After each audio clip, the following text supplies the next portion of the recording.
Hi, I'm Jason Wagner. Today I'd like to tell you about our initiative to promote the benefits of Act 89, the Transportation Funding Act of 2013. The Keystone Transportation Funding Coalition worked hard to assure the passage of the Funding Act, along with my organization, the Pennsylvania Highway Information Association, or PHIA. The Act eventually will raise $2.3 billion in additional revenue per year for transportation. Recently, Pennsylvania's Transportation Secretary, Leslie Richards, talked about the progress that has occurred to date because of Act 89. As I go around the country, while many states continue to struggle with the question of finding added resources for critical highway and bridge needs, we in Pennsylvania are enjoying the benefits of the bipartisan consensus reached in Act 89. We are on track to award roughly $2.4 billion in construction contracts this year for roughly 820 highway and bridge projects. We did $2.5 billion last year, and those numbers compare with only $1.5 billion we would have been able to do prior to Act 89's passage. We are making headway on the structurally deficient bridge problem. From a high of 6,034 in 2008, we have the number down to its lowest, which is 3,783, below the 3,800 milestone, as of March 31st this year. Our national ranking also has decreased by one, the first time in decades. Now that title is owned by Iowa, and they can keep it for all I am concerned. Act 89 impacted not just our roads and bridges, but also our transit. And it made a big difference in how we are able to fund transit here in Pennsylvania. In the coming fiscal year, transit agencies across the state will be in line for $495 million in capital funds. This is allowing transit agencies to work on long-shelved, much-needed repairs.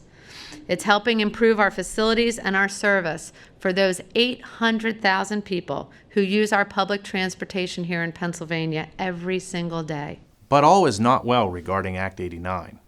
The $2.3 billion that it will raise will meet only about half of the Commonwealth's transportation funding needs.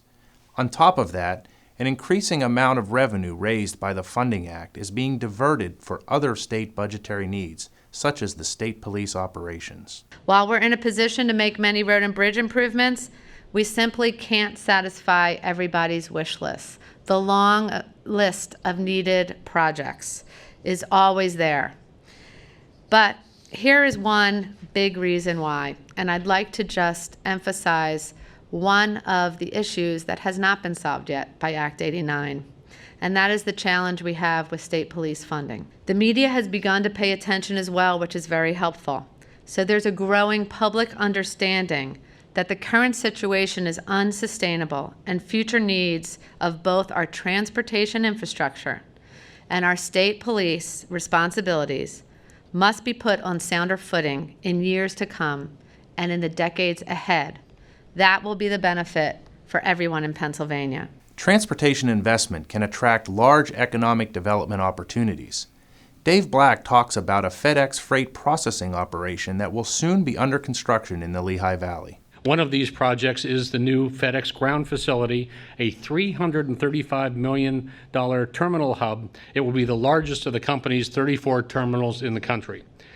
The project is expected to be completed in 2018. It will process 45,000 packages an hour and employ about 600 people. We cannot understate the importance of jobs. On that line, according to the Federal Transportation Highway Administration, every $1 billion in highway investment creates nearly 30,000 jobs. So theoretically, Act 89 would create about 75,000 jobs. Closer to home, a relatively small project will eliminate a choke point on Interstate 81 in Cumberland County, improving safety and relieving traffic congestion. In our shop, the Harrisburg Regional Chamber in Creedic, not a single day goes by that we don't talk about I-81 or the potential that that highway has economically for our region. The business community and those involved in economic development eventually would like to see capacity improvements in all of I-81, as well as many other transportation corridors. And from a local standpoint, we are pleased to see this pinch point to be among the first. From a quality of life standpoint, it will mean smoother traffic flow, the easing of traffic backups that occur northbound in the mornings, and improved safety as a result going southbound in the evenings. The Funding Act covered all modes of transportation, including public transportation, air and seaports, passenger and freight rail, and even bicycle and pedestrian access. Pennsylvania's transportation network is fully integrated, and each part plays an important role in moving people, materials, and products across the state. Act 89 really was a landmark piece of legislation, and one of the things that make it so unique is really the true multimodal nature of the legislation and the significant amount of investment and recognition of the importance of transit throughout the state. And of those 800,000 transit trips daily that Secretary Richards spoke about 18,000 of those are taken every day on Lanta buses. And I always like to point out that on any given day of those trips, over 50% of those are people going back and forth to work.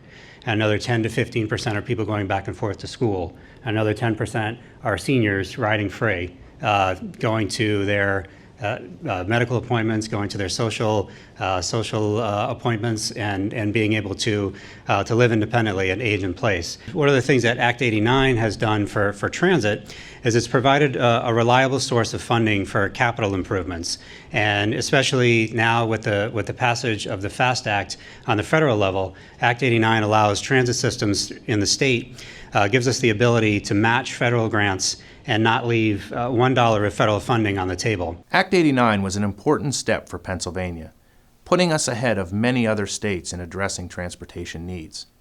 It's important that we let it do what it was intended to do, bring our transportation system up to 21st century standards. For more information, visit our website at pahighwayinfo.org.